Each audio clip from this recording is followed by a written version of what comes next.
Ben didn't mean to find it. The floorboard had creaked louder than the others, right near the bed just once, like a sigh from beneath. Curious, he pried it up with a knife. A gust of stale, metallic air hit his face, thick with the scent of rotting wood and something coppery, like old blood. Beneath the plank, wrapped in wax-stiffened cloth and strands of black hair, was an old camcorder. Its surface was cold, almost wet.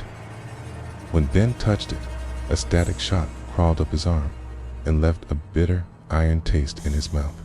The screen flickered to life, even though the battery read empty. The first video showed a man sleeping in Ben's bed, same blankets, same stains on the wall, but a different face. A stranger's dream, recorded at 3:13 a.m. 7 nights ago. The next file was labeled for tonight. Ben's hands shook, his mind filled with rushing thoughts that weren't his. Flashes of children chanting in a circle. A goat's skull burning.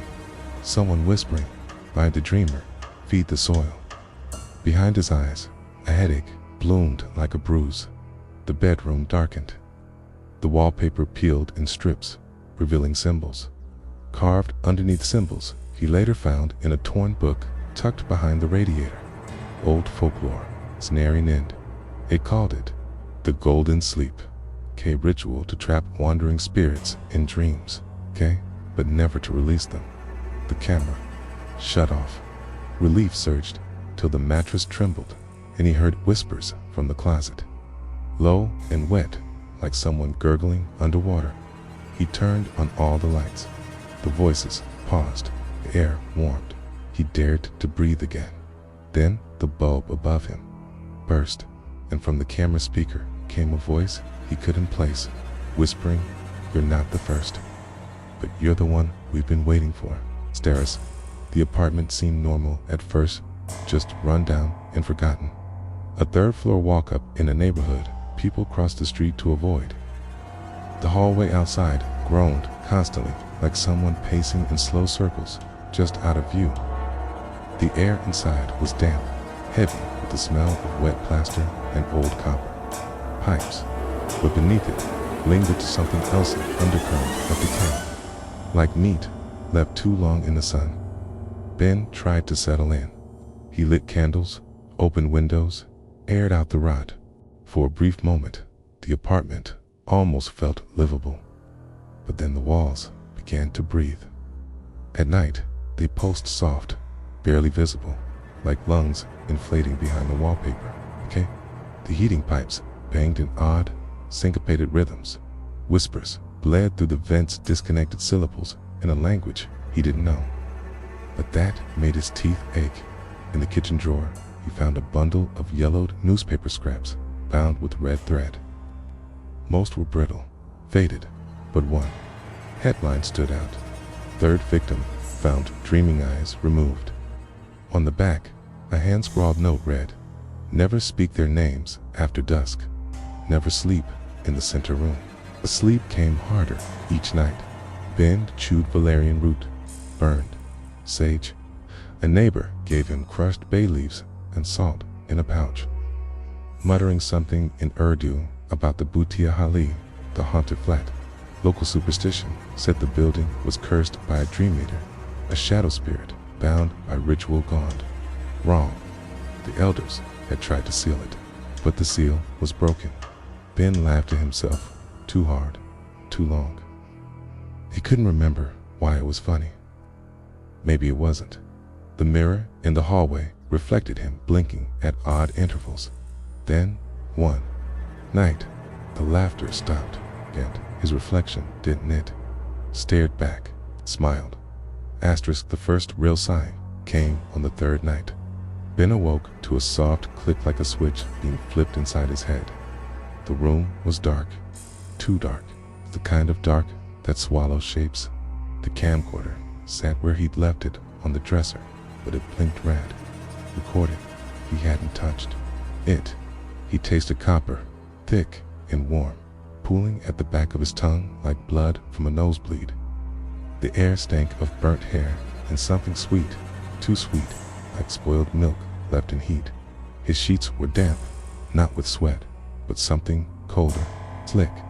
The mattress underneath pulsed once, then stilled. He bolted upright. Silence. Then, a low creak came from under the bed. Not wood settling, something moving, breathing. When he forced himself to look, there was nothing. It's just the cold floor, dust, shadows. He laughed again, nervous, dry. Told himself he was dreaming. Lack of sleep, anxiety. Probably just imagined it. Probably.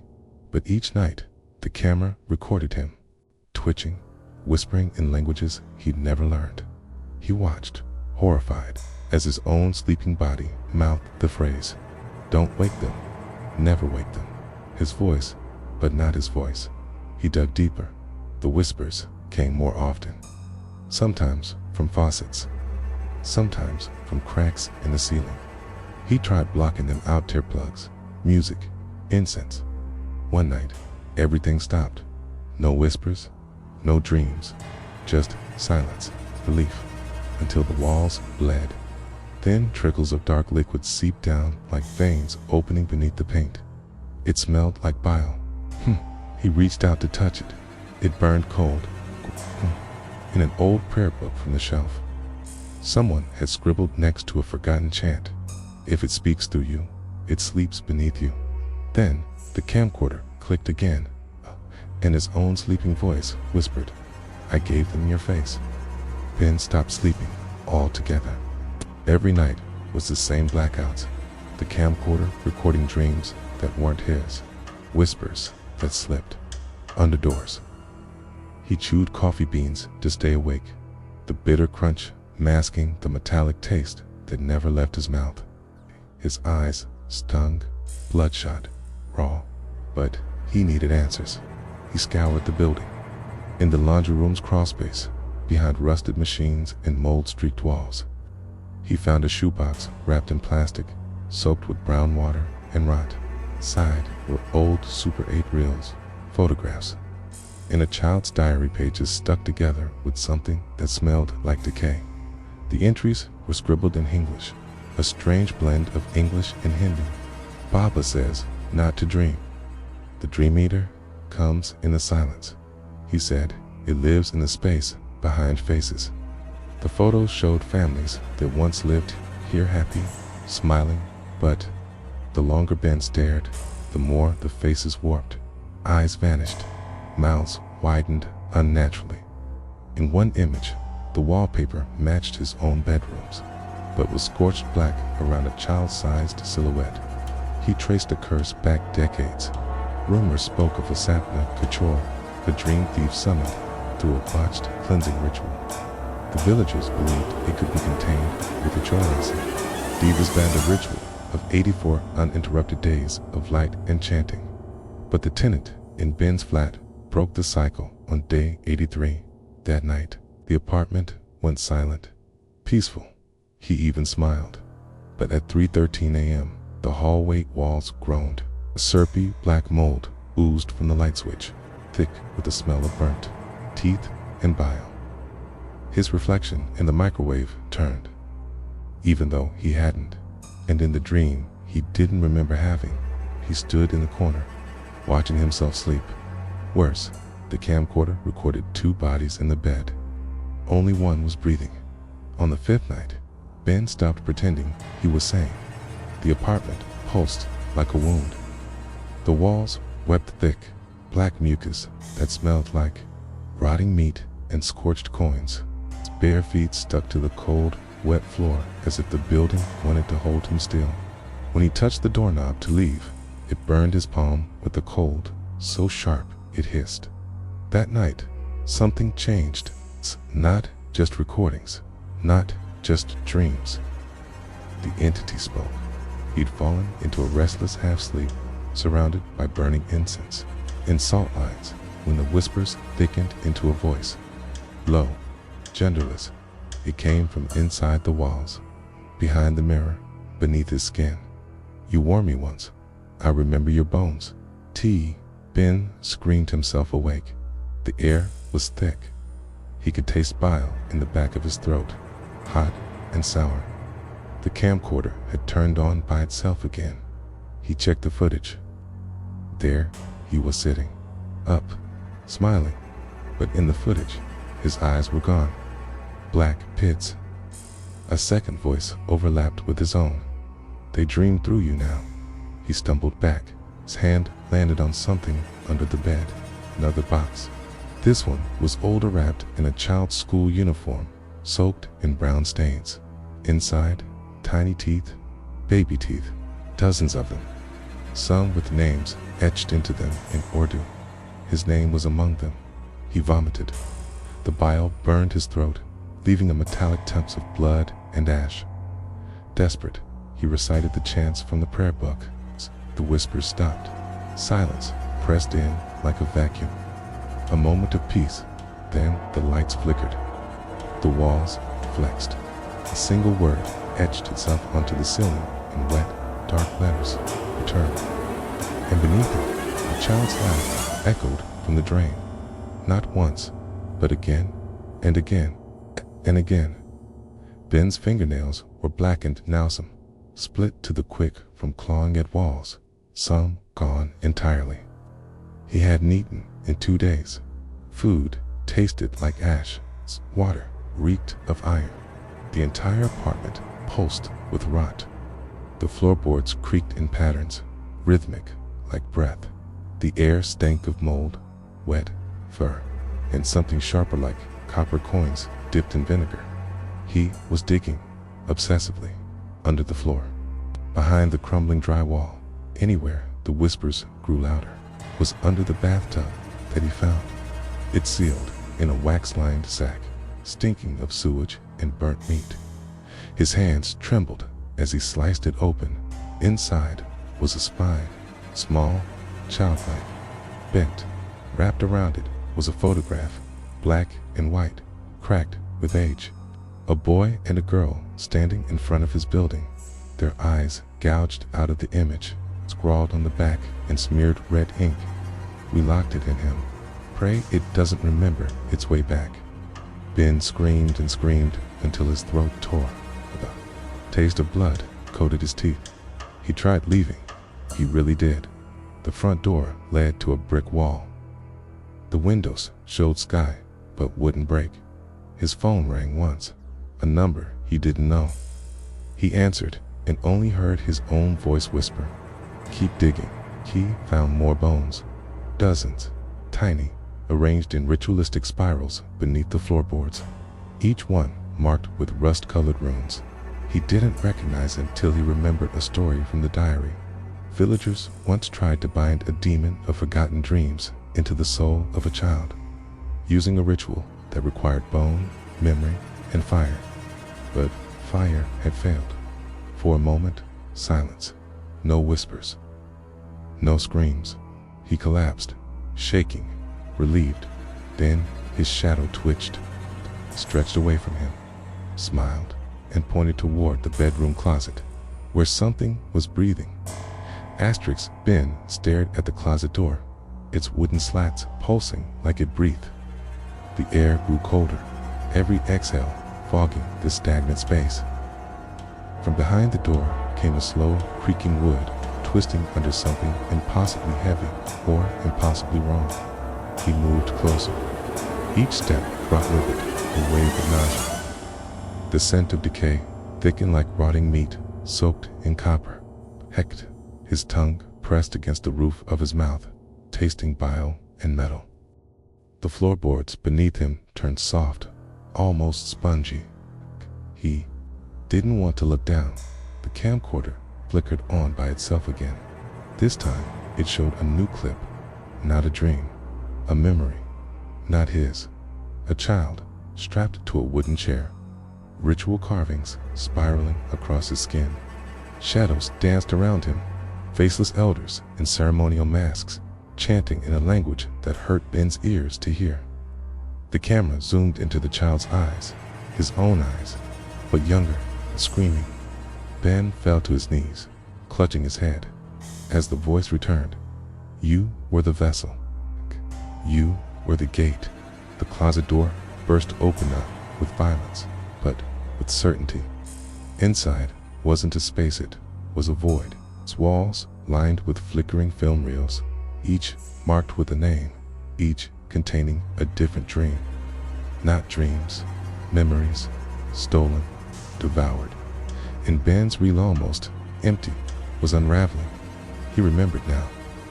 The villagers hadn't sealed the demon into the child. They'd fed it to him, taught it to grow in the cradle of his mind.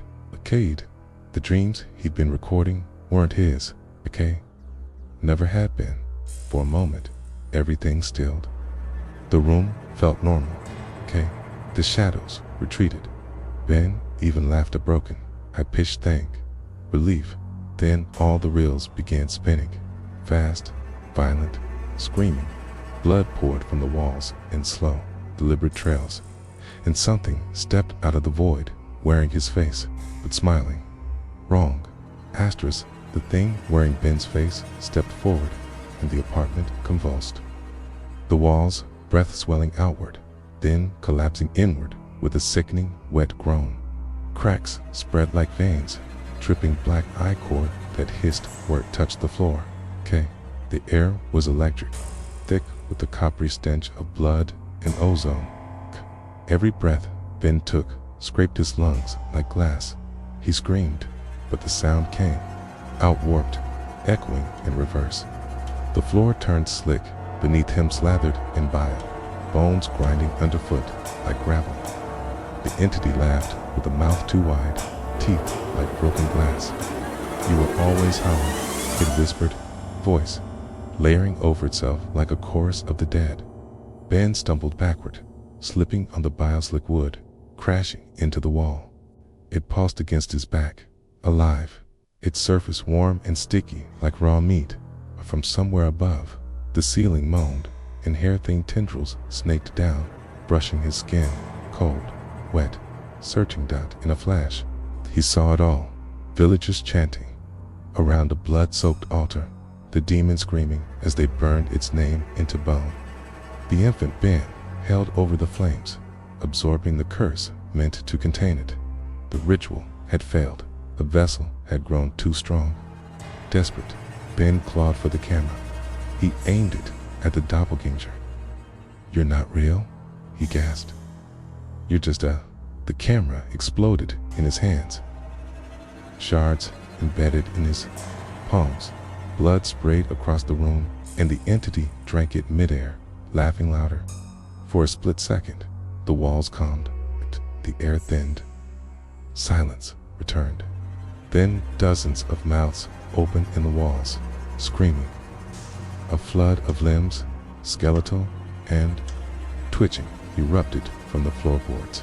The room filled with eyes that blinked and bled, and from behind them all, a child's voice whispered, "Now we dream together." Asterisk Ben ran, or thought he did. The hallway had twisted, now stretching endlessly like a throat lined with pulsing walls. Every footstep squelched against the soft, wet floor. The air reeked of rot and rust, thick enough to choke. Whispers skittered from the shadows, saying his name in voices he once trusted: his mother, an old teacher, even his own. He clutched his bleeding hands, the metallic taste of blood mixing with bile rising in his throat. Doors lined the passage, each carved with symbols he'd seen once in the old leather-bound book that came with a camera. Pages had warned of a local belief, the seven sleepers, dream spirits that fed on borrowed consciousness. The elders, you said, hang mirrors facing windows to trap their gaze. Ben had laughed at that. Now he prayed it was enough. For a moment, the hallway stilled. A warm draft whispered past him. The bleeding walls dried. The air grew clean. He turned. Light shone at the far end. Sunlight. A door. He ran, legs trembling, his fingers grazed. The doorknob, cold, real. A sudden wave of calm. He could almost cry. Then a small hand grasped his ankle. He screamed and fell. The floor liquefied beneath him, flesh peeling away to reveal twitching muscle and writhing larvae. he thrashed as tendrils pulled him downward. The light flickered and vanished. The whispers returned, louder, no longer speaking chant. Asterisk. A week later, the apartment stood silent. Dust clung thick to the walls, now cracked and weeping a slow, black ooze. The camera remained on the nightstand, still recording, its red light blinking like a dying heartbeat. No one had come looking for Ben. Only the landlord entered, swearing about unpaid rent and to smell something foul and coppery that clung to his nostrils and made him gag. He didn't notice the dream journal half buried under the bed. The pages were damp and stuck together, but the scrawl was legible. Not my dreams, not my body. They wear me, they feed. The landlord left in a hurry, muttering about repainting and new tenants. A young woman moved in days later, graduate, student, night owl. She found the camera the first night, wiped the lens, curious, pressed play. The footage was corrupted, mostly static, but reframes showed Ben's distorted face screaming in silence, eyes wide with recognition, as if staring into something behind the lens. Then came the whisper, a thin, curling voice like wind through bone. "We are not done." The girl laughed, brushing it off as a glitch. Still, that night, her dreams were wrong. She was a child in a town she'd never seen. She tasted copper and bile, smelled burned flowers, heard distant chanting. Her fingers ached when she woke. She told herself it was stress. By the third night, she stopped sleeping altogether. Mirrors in the apartment began to hum low and constant. A crimson crack bloomed across the bathroom wall like a vein under glass. Final entry, she typed in her notes app, read, "I can hear them dreaming, but I don't think they're dreaming of me. I think they're dreaming me." Somewhere deep inside the lens, something blinked, waiting.